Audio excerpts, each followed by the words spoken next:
In military terms, what was the expected outcome of the Russian invasion of Ukraine when this stage of the conflict erupted? And what is it that we are seeing now, 2 months into the conflict? How has Ukraine defied expectations? Well, I think many analysts were expecting that Russia would achieve a reasonably quick victory over Ukraine, and that was based on its experiences in 2014, where the Ukrainian military did not put up a significant resistance to the Russian military. It didn't put up none, but it wasn't capable of a significant and sustained resistance. I think what we all forgot is that both sides have agency in war, and that both sides have the ability to learn, adapt and improve. And the Ukrainians did this in the 8 years since 2014. They trained, they thought, they wargamed, they re-equipped, they reorganised, and they were a very different military force from what the Russians were expecting when they invaded Ukraine in February this year. And as a result of that, the Ukrainians have beaten the Russians in the north of the country and are on their way to potentially defeating them in the east, unless there is some great unforeseen Russian breakthrough in the coming days or weeks. This Russian invasion of Ukraine was not a surprise. There was a president of Crimea, and the world was aware of the preparations for months. The conduction of combat operations by Russian forces is not innovative. It is the same we have seen in other conflicts. Coming from a country that in the last decade has revolutionized its means of warfare in the information and cyber realms, one could say it is surprising how unsurprising it was, and how ill-prepared the Russian forces seem to be for their own stated goals. What would you attribute this gap to? Does it say something about the Russian military itself, or is it a gap between the Russian military and the political leadership? Well, it's probably all bits of all that. I think first, at the most basic, the Russian overall strategy was based on assumptions that the Ukrainians would not put up significant resistance and that the West would not intervene. And therefore it structured its forces, biased towards combat with minimal logistic forces for the invasion. That's had profound impacts on the Russian army in this campaign. More broadly, however, I think this speaks to Russian military culture, which many assumed had changed with the transformation program that began after Georgia, but really began in earnest from about 2012. The professionalisation, the higher readiness focus, the more integrated joint approach, which clearly hasn't worked out that well for them. I think we assumed the Russians had progressed further than what they really have. The reality is Russian military culture, which is based on large, massed armies with minimal training compared to Western forces, large amounts of firepower, and to be frank, the brutalisation of the local populations that it comes into contact with appears to be little change from that murdered and raped its way across Eastern Europe during the Second World War. The destruction of cities, the murder and torture of innocent civilians have taken place just about in every campaign of the Russian army since then: Afghanistan, Chechnya, Syria, and now Ukraine. So I think it says to us the core Russian military culture just hasn't changed in the last century. Regarding the Ukrainian army, not only have they been able to defend their country and even made the Russians retreat from the siege of Kiev, now it seems they may be moving into an offensive stage of operations. How has the Russian regime changed its rhetoric, and what military options is it exploring? Well, I think, the Ukrainians have clearly prepared well for this war. They may not have talked about it, and as we've seen in this war, they've kept a lot of information close to their chest, which is to be expected and, I think to be encouraged if you're going to seek to win a war. The Russians, I think, have been shocked. They haven't just been surprised. I think they're still in a form of institutional shock and they're yet to come up with a new method by which they might be able to overcome Ukraine's tactics, which are about hitting the Russians where they're weak. They're yet to come up with a method of overcoming Ukraine's operational design, which is to utilise interior lines to be able to rapidly redeploy and support forces in different bits of the country. And they're yet to come up with a method to overcome Ukraine's strategy, which is to continue fighting the Russians on one hand while soliciting global support and military aid to assist them in the fight. At all three levels, the Russians are still in somewhat of a form of shock and are yet to come up with effective solutions to counter Ukraine. Aside from what you just described about the adaptability to the circumstances as a major factor helping Ukrainian forces, are there any lessons leaders and militaries in middle and major powers can learn from the way Ukrainian armed forces are defending their country? I think there are so many lessons in this for us, that at those levels, the tactical, operational and strategic.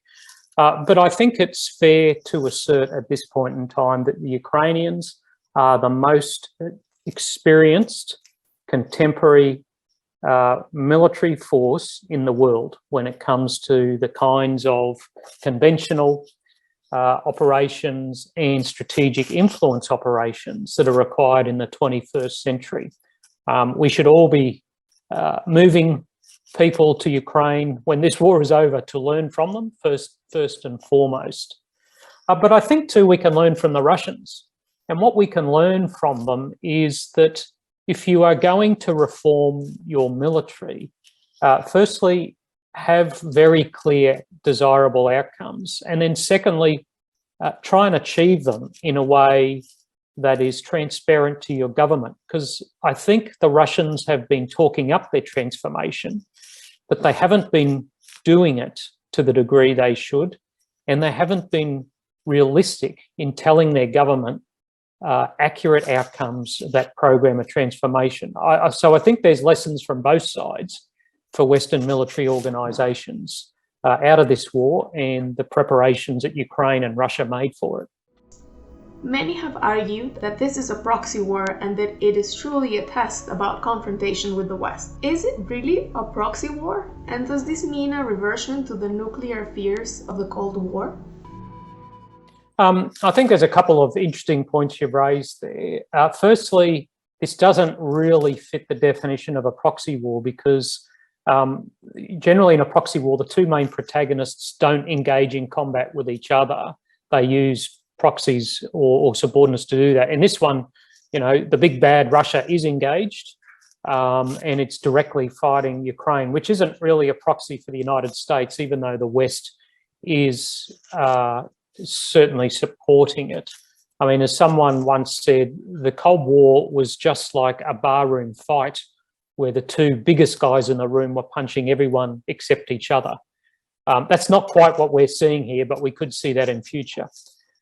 When we talk about nuclear weapons, that's a threat that hasn't gone away since August 1945. Since that date, human beings have had control over nuclear weapons, over more and more of them, with more countries possessing nuclear arsenals. It's a threat that has never gone away. We just seem to forget about it. It recedes into the back of our minds. I mean, Russia and the United States both have arsenals in the thousands. China, UK, France, potentially Israel have arsenals in the hundreds. So this is a sword of Damocles, if you will, that continues to be held over the heads of the human race. It's just that at times like this, when there are threats that are more proximate through things like the Ukrainian war, that we start talking about them. That's a good thing. We should be talking about them, and we should be talking about the need for them in future. In the last weeks, we have moved from an expected overwhelming Russian victory to uncertainty about the outcomes of the conflict. What if Putin loses? What would be the immediate consequences? And in the scenario of a Russian defeat, how should it look like in political and diplomatic terms to avoid a revisionist aggressor in future generations? As you state, the ability to predict outcomes of war is always troubled, and anyone who tries to say, I know what's going to happen here, is just not telling the truth. It's not possible. I'm a fan of von Clausewitz and his writings in On War, and he, the central theme of his book is that warfare is uncertain because it is the interplay of different human wills, and chance, friction, the fog of war all play out here. They are inherently unpredictable. But saying that, we should be looking at different alternate outcomes and their impacts both on Russia, Ukraine, and the global international system. And one of the ones I looked at recently, as you state, is this notion of what if Russia loses? It is a potential future scenario, one of many that might emerge from this conflict. But it's worth thinking about because large powers, when they're defeated, as we've seen through history, can be very, very dangerous. And indeed, if they're not defeated in the right way, that may not mean the war is actually over. It may just be laying low for a few years before it raises its head again, either through humiliation or the unacceptable costs imposed on them. So that's why in that piece on what if Russia loses, I looked at, well, there's a good way and a bad way to defeat a country. The bad way was World War I, where this narrative of stab in the back took hold in Germany. The good way is to, once you've defeated a nation, help rebuild them and befriend them, as happened at the end of the Second World War. So if Russia is to be defeated, I think there are some good historical lessons about making sure it's not a humiliated, defeated nation. The Greeks talked about fear, honour, interests as reasons for going to war, but they're also how nations feel after wars as well. And if they feel humiliated, and in particular, if they feel afraid, that makes them very dangerous. So Ukraine and the West need to have a very calibrated approach to how they progress this war. I mean, the end of the Second World War, end of the First World War example I used of Germany, where it was defeated, but it was a nation that felt in certain parts humiliated, but was fearful of France, of Russia, and the United Kingdom, of having to fight a war on two borders in the East and West. Again, we cannot afford in the future to have a Russia that feels humiliated and fears for its safety. Before this conflict took up the world's attention, China and its strategic ambitions were the focus for Western nations, and it is still a main concern. How do you see the effects of this conflict rippling into the Indo-Pacific? Yeah, will certainly have an impact. From the United States perspective, it hasn't changed its view that China is its principal competitor.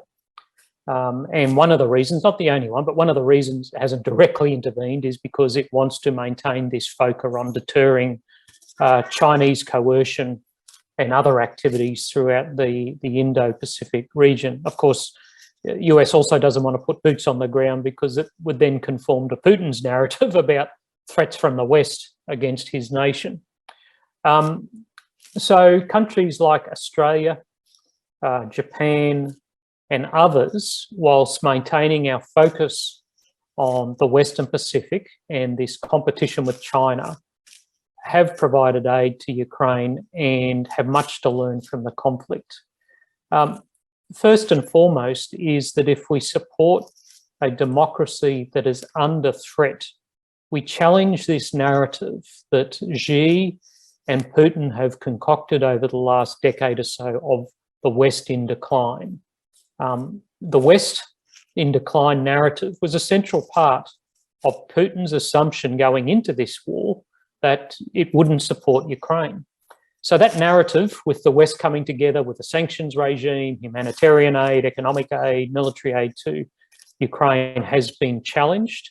And in some respects, it's really embarrassed Xi and Putin that they're nowhere near as powerful as they thought they might have been in a contemporary world. So I think that's an important lesson that comes from this, that the US and its Western allies still hold an enormous amount of economic, diplomatic, informational, and military power in the world today.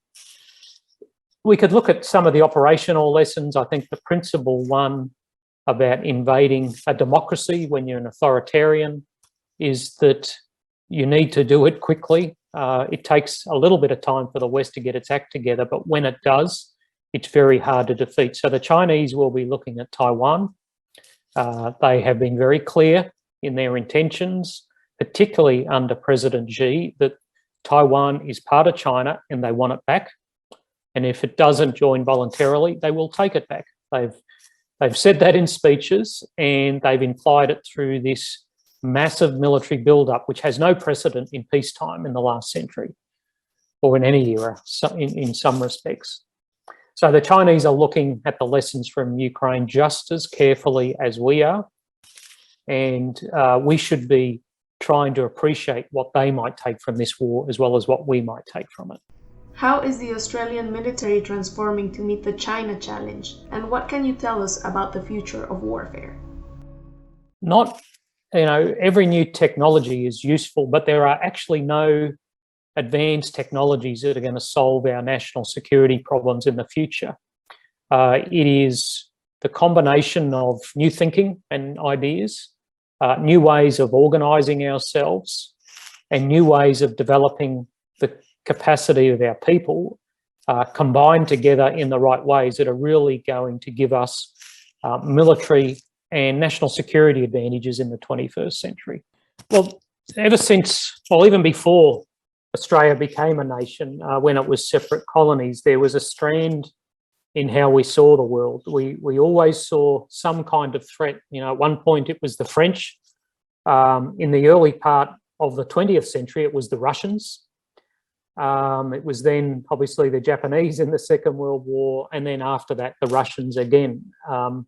There's forts all around Sydney Harbour that were built to defend against the Russians. So we're always a country that's looked externally for our threats.